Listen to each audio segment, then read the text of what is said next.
You're watching France 24, and it's that time of the day when we look through the world's papers for you. Catherine Spencer has done the honours today. Good morning, Catherine. Let's start in the Middle East and this controversial prisoner swap, which has been agreed between Israel and the Lebanese group Hezbollah. What do the regional press make of that? Well, it's certainly very controversial. Starting off with the Jerusalem Post, the headline reads, Golvasa Regev expected home in 10 days. Now, it looks likely that it's actually going to be the bodies of the two men. Their kidnapping in July 2006 triggered the Second Lebanon War. The Post says that the families hope that, against all odds, that they may be alive.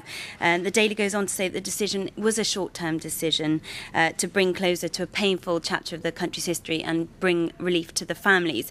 However, Haaretz, another Israeli daily, is rather more critical, and it accuses the government of basically giving in to the demands of Hezbollah. In an analysis, correspondent Amos Harel accused the government of a significant U-turn by Olmert, who stated just hours after the abduction that Israel wouldn't give in to terrorist demands, particularly when it came to, they wouldn't barter over the lives of Israeli soldiers, and obviously this has now happened, although the article concludes that this is actually saying this is what Israel's always done, is not setting a precedent, and the price this time isn't as high as it has been perhaps in the past. The Lebanese press might have a different view on that, though. Well, they do. They take a very different stance. The Daily Star says that the prisoner swap should be used as an opportunity for the state and resistance to work together to protect the country's interests. The editorial goes on to say that the swap's especially important for Hezbollah because it goes some way to justifying its strategy, which provoked the war, which led to the deaths of 1,000 Lebanese people.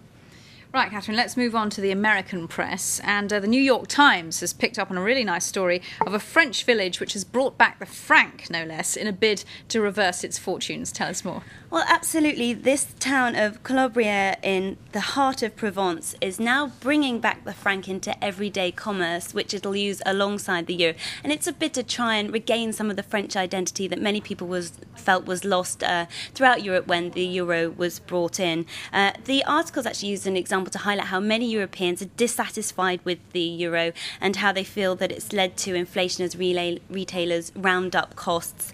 And obviously the creation of a Central European Bank also means that countries can no longer adjust their interest rates according to economic circumstances. Right, so one Provençal village that's trying to turn back the clock, and then one man in Australia who's trying to start all over again. Tell us about him.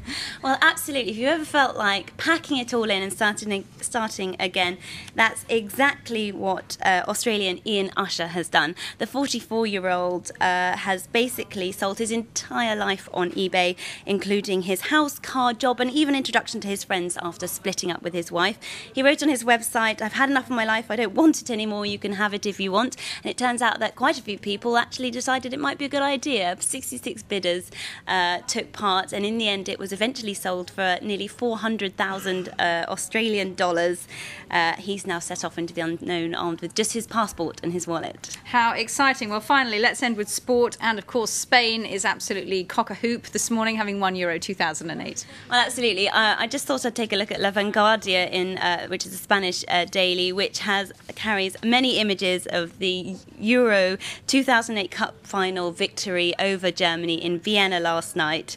The headline reads, Spain rules Europe, and has a picture of Fernando Torres celebrating after scoring his goal, and obviously the captain brandishing the cup as well.